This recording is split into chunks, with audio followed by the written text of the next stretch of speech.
Hello, and welcome to the Argyle Martech Leadership Forum, Smarter Tech for Marketing Success. My name is Eric Wallace with Argyle, and it's great to have everyone joining us today. I have some important information to share with you, then we'll turn the floor over to our esteemed opening keynote speaker. First, we'd like to take a minute to thank today's sponsor, Sitecore. Our partners are committed to providing you with valuable content and a great overall experience. At any time during today's event, you can visit their virtual booths from the main agenda page, which include complimentary materials, information, and meet and greet opportunities. Thanks again to our sponsor, Sitecore.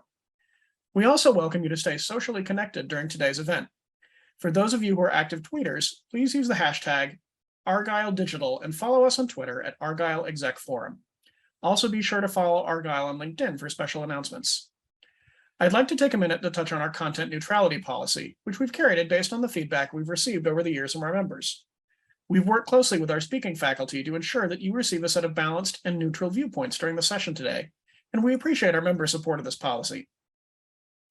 Finally, and most importantly, we want to hear from you. So during each session, we encourage you to submit your questions and comments in the Q&A box on your screen. Following each presentation, we've set aside time for our speakers to weigh in on your questions.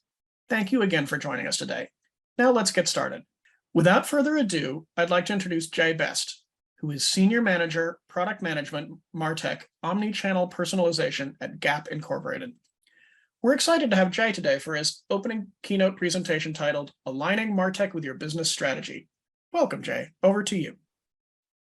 Thank you. Thank you so much, Eric. Glad to be here with everybody. Hope you have your coffee. And I kind of told Eric on the side, he may have to kind of nudge me on the time just because I tend to ramble on this subject. But nonetheless, my name is Jaron Best. I go by Jay. I'm a senior PDM currently for Gap. I spent some of my tenure at Walmart and Sam's Club, as well as Good Baby International and Keurig Dr. Pepper, all kind of focused on personalization in Martech instances and without Martech instances. So moving along. So for the agenda today, I just want to hit on a couple of topics. So Martech, what is it? Making sure that we're aligned in terms of general definition, aligning to your business strategy, and then more so to your broader tech stack. Martech and CDPs, this can apply to other channels as well, but I've tend to been focused more lately on the CDP channel. So this will kind of that type of lens on it. Data-driven decisions, and then just a few watch outs as you move forward and make these type of decisions.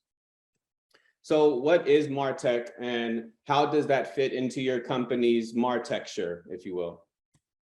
So just doing a simple Google definition on alignment, the software that marketers use to optimize their marketing efforts and achieve their objectives. It leverages technology to plan, execute, measure campaigns, and other marketing tactics. Essentially, it can help make marketers' jobs easier. And so, like I mentioned, that applies to several different channels, whether it's apps, CRMs, support platforms, or SEO for search engine optimization. Today, we're going to focus on CDPs, which is the customer data platform.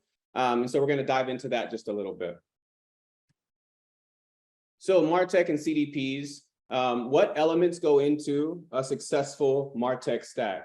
And so for me, outside of Martech, I think more holistically on personalization, right? And when you have data and those technology components integrated, that truly unlocks personalization.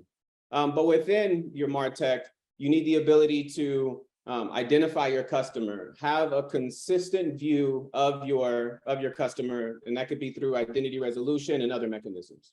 The ability to make decisions and what the next best action is for that customer in their particular journey. From a content perspective, you need to be able to retrieve the most relevant content or offer at the right time. Delivery, you need the ability to orchestrate and deliver across channels. And that's where you need a true orchestration level to be able to integrate, channels as app, email, direct mail, social, and so forth. And as we think about Martech and personalization, and even personalization at scale, right? To enable personalization at scale, not only do you need the technology components in place, but you also need team structure, you need processes, and you need measurements also to all be aligned in order to create a true personalization at scale experience. So let's kind of look at a Martech stack example, right? And just keep in mind, this is going to be from a bottoms up approach. So from reading left to right, bottoms up, we have customer data foundation. These are all data streams, data sources plugging in to maybe some type of CDP. And like I mentioned earlier, this will have more of a CDP focus just because that's the space I'm playing in. But bottoms up, left to right, customer data foundation, and then right, structured content. These are all identity resolution, data platform, if you have a loyalty program, and then on the right side, we have product information systems or your pricing, content management, which is your CMS. These could all feed into some type of CDP, right? And within that CDP, with all of these data streams flowing in, you essentially will have the ability to run an end-to-end campaign hooked in with different channels. And we start to see some of those above, whether it's email, paid, push, SMS, direct mail, or social.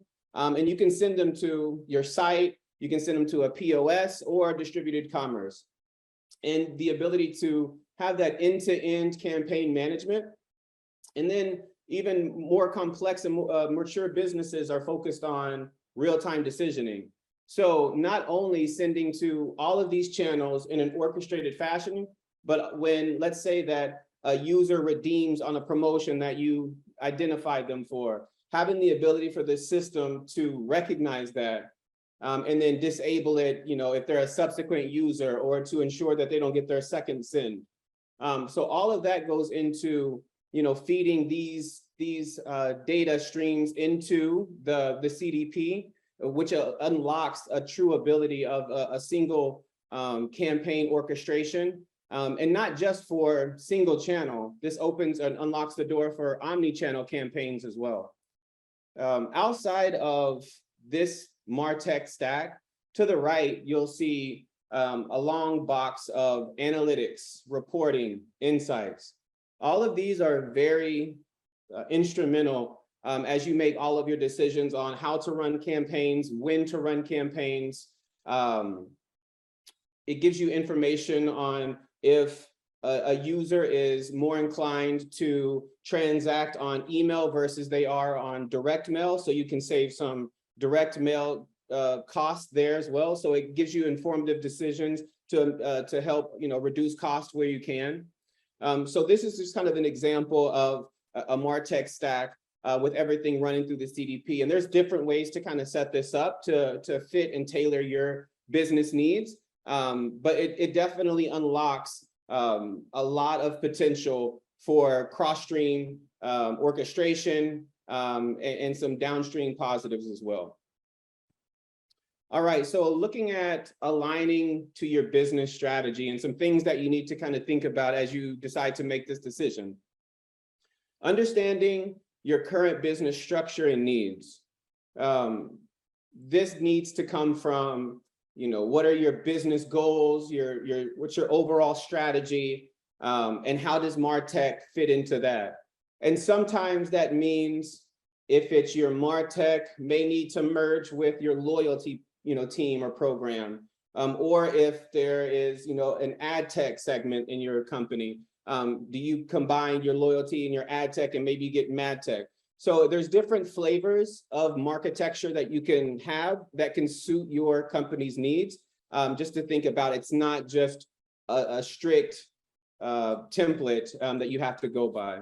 So when we look at your needs, and these could be different based on each company, but some of the general needs are, is it based on size, number of customer records? I've worked in organizations where they have one of the largest customer files in North America. So number of, so size was definitely a capability need, whereas a smaller company may not have that as a need. They can just fit into, an out-of-the-box solution. How many brands or channels are you supporting? That could be another capability or requirement that you have to really take into consideration while looking at your Martech stack. From a capabilities perspective, what are your must-haves?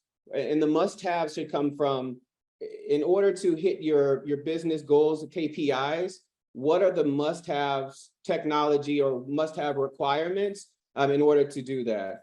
Whether it's, the ability to have real-time decisioning, or the ability to link in a ESP and to connect our app channel, and then run a full campaign orchestration, and with the ability to disable if there's a subsequent user. That could be a capability.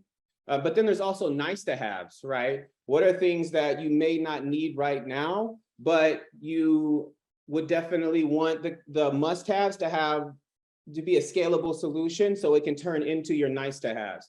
And that kind of goes into that third bucket, the scalability piece. Everything that you do from a Martech standpoint, you always want to have the ability to grow and to scale it. So if that means, as you think about implementing a CDP or implementing a vendor, maybe you have a layer of abstraction, so you can just plug in the pipes and remove or choose different vendors depending on your need, or the ability to build it yourself. And I know there's going to be some conversations later on today, or a panel that kind of goes in the benefits of build versus buy, but all of this kind of helps you make that decision. Another one is integration, the ability to integrate with your existing tech stack. A lot of the times you already have, well, majority of the times you'll have technology in place, and then you want to implement a Martech structure. So how can that fit into your tech stack? Will it require heavy lift on build? Is it just going to be a buy situation where it replaces majority of everything, and there has to be some integration pipes there? So that's just something to kind of think about. Another one is ease of use.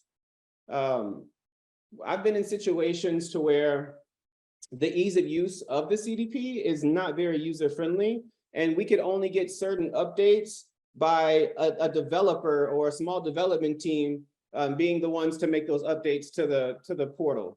So you want to make sure that the CDP solution that you are implementing is scalable in terms of it's scalable. Ease of use can be sent to a broader team where they can just make updates quite easily, versus having a developer be responsible for that code, because that could be very time consuming, and usually have a small pool of resources of developers versus a complete team.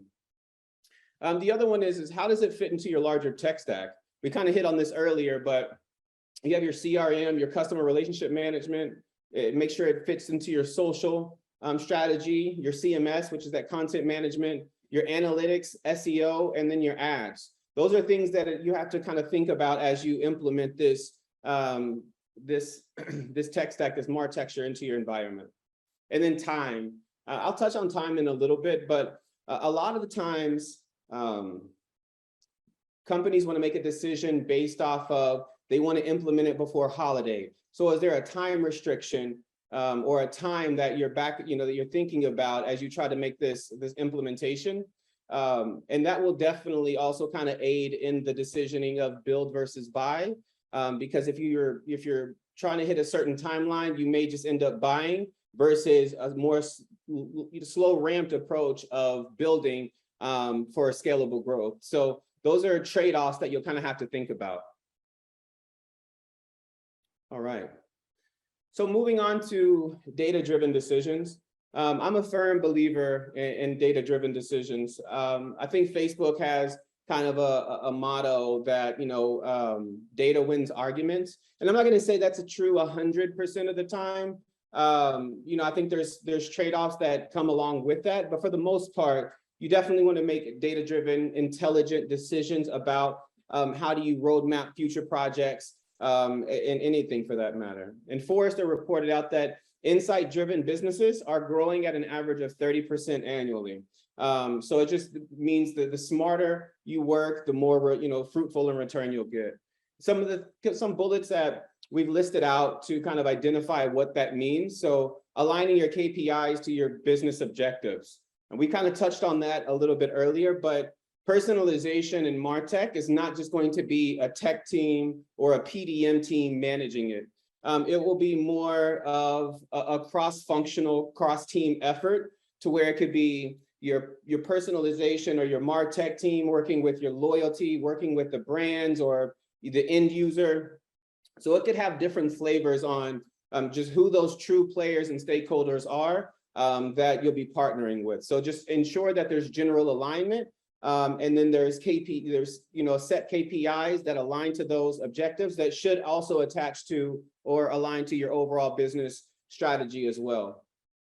Have a single source of truth for your data. This is probably one of the most key bullets here, simply because if you have different source of truths that different teams are looking at and they're not aligned on that specific KPI, you could be managing your business totally differently. One could have a said great quarter or a great KPI, and the other one could have a miserable one, and they're not telling the same story. And so therefore you manage your business differently. So having a single source of truth for data allows business for performance alignment. It helps you drive to the same goal. And then the small subsets of goals that you have along the way, it aids in the process of tracking those. Comprehensive monitoring. This is really important in terms of you need the ability to not only monitor the performance, but also, for example, end-to-end campaign monitoring is a kind of a specific example. The ability to track the end-to-end journey. And the reason for it, as your company grows, or if you're already a large box retail, there's many steps along the journey where issues can happen. And if you don't have, granular insight into the end-to-end journey, you'll come across a broken experience somewhere, and then it could potentially wreck all of your campaigns that day. And I've seen businesses or organizations run 200, 300 campaigns daily, and even more so as we get into the peak time frame. So just the ability to have granular insight into an end-to-end campaign is very important. We also kind of talked about enhanced reporting. And when we say reporting, also meaning the ability to do like A/B testing and get readouts as well. More specific, for example, in a campaign, the ability to hold out or leverage holdout mechanics. So let's say 90% of the population or the targeted audience is going to get a said treatment, but I want to hold back 10% to get a different treatment to see if they respond or react differently. That also aids into the reporting and helps you make more intelligent decisions. As we mentioned earlier, if I'm more inclined to respond to email versus mail, the company could save some money in that regard. So the ability to have enhanced reporting comes in very important. Cross-functional share-outs. We touched on this in the top bullet. But as you get general alignment, you have a set of KPIs, there needs to be alignment across all stakeholders, all teams. There needs to be share outs, there needs to be buy-in. And so key or supporting teams are along for the journey. And then watch we only have about 7 minutes left before I pass it back to Eric. So in terms of watch outs, we could talk about this for an extensive period of time.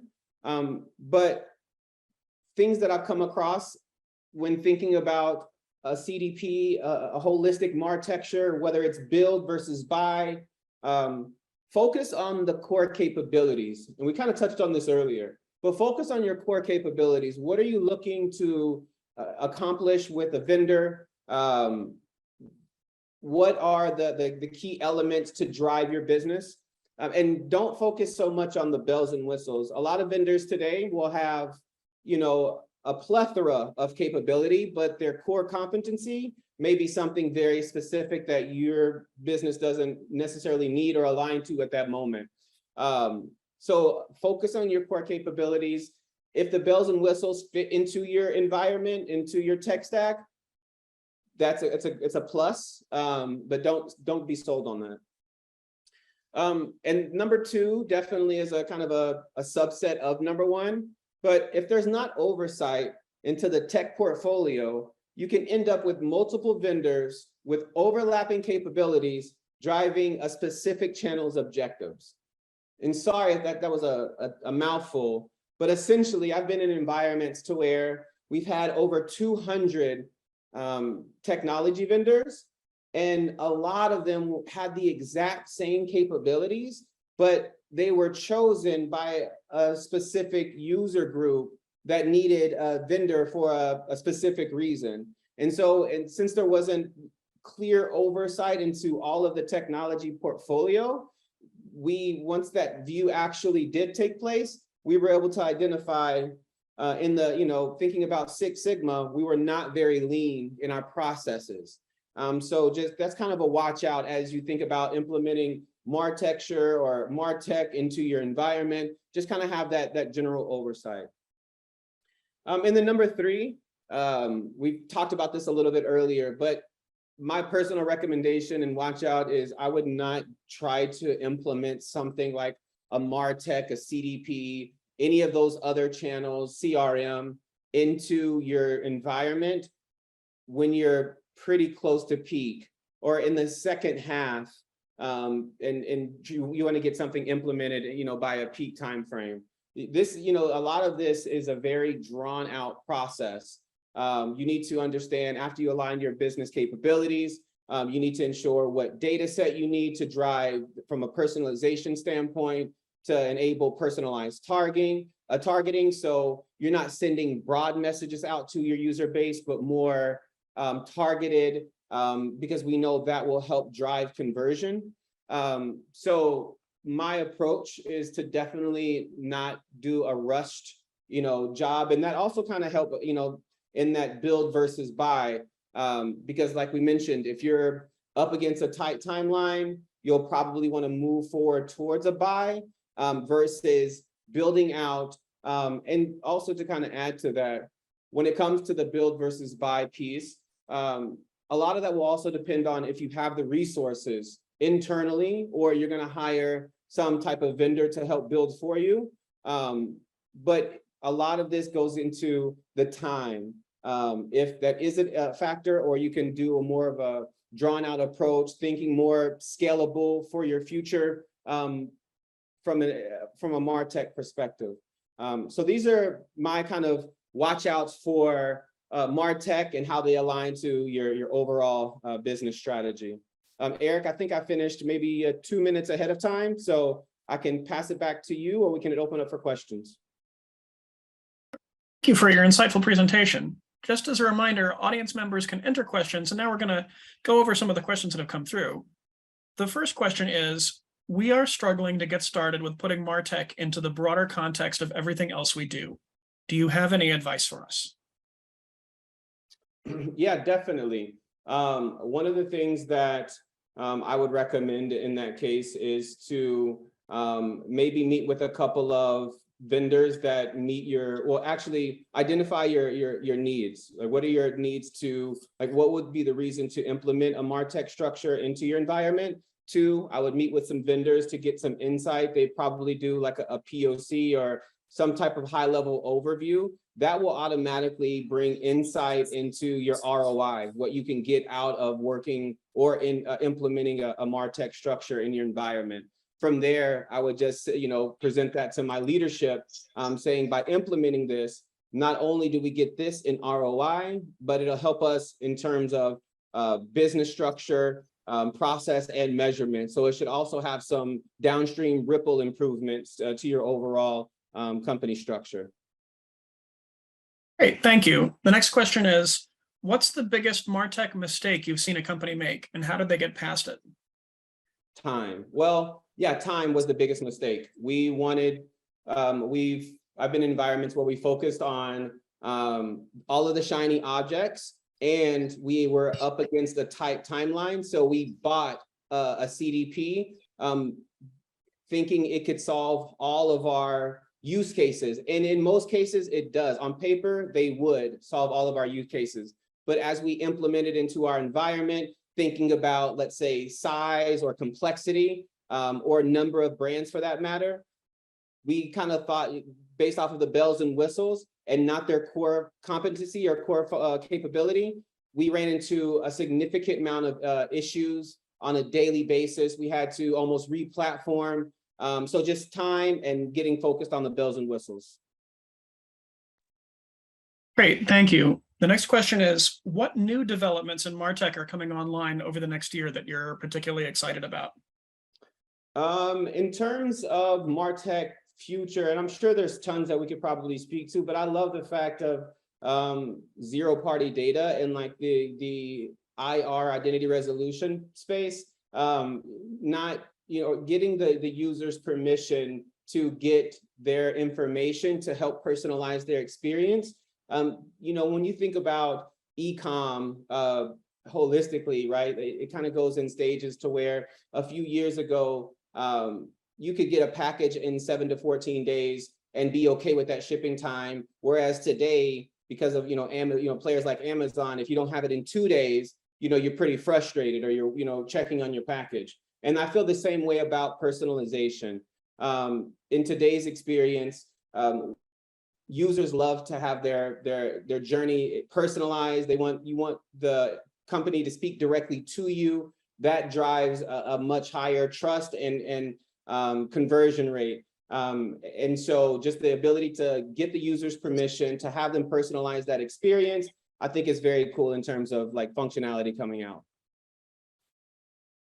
Great, thank you. The next question is, it refers to something you said. We have this big knot of multiple vendors with overlapping capabilities. How can we get out of this and simplify things for ourselves? Yeah, that's going to be your top level technology leader needs to get involved, have that oversight in terms of doing a complete audit on identifying all of your technology vendors. Once you identify those technology vendors, you have to understand their capabilities. And then why are each of the user groups using their already chosen vendors, and if there can be a consolidation. So there will need to be a complete audit, and you'll basically identify user or vendors that are solid, that need to be revisited or sunset, and just so you can have general overall alignment. And then it'll also set you in a place to become scalable as well. So it's just going to take that 50,000 foot view of overall technology portfolio. Great, thank you. Our next question is, how easy is it to customize Martech's CDP? And does it require a lot of time to adapt Martech CDP to a company's stack solution? It definitely takes a lot of time. And there's usually different groups involved in that. Some companies will have like a change management, will kind of help that overall transition to the new Martech culture. One best advice in doing this would be to have, I think I touched on it earlier, to have a layer of abstraction, right? And so what that essentially means is you'll have the said CDP, whatever vendor that is. You'll have a layer of abstraction, which your team, your internal tech team or whoever builds out, so everything plugs into that CDP.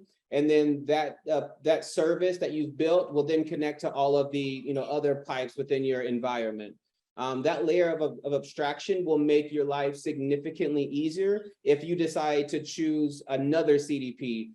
Having a direct integration, it increases your time to change. It increases complexity if you ever wanted to make another decision. So having an abstraction layer is my best recommendation. And then also having another team kind of manage the overall change with the new Martech stack, and then your company's culture already, because there needs to be some overall kind of guidance and overall kind of change management, if you will, in that transition. Great, thank you. One last very short question before we wrap up, and that is, why not also focus on the bells and whistles?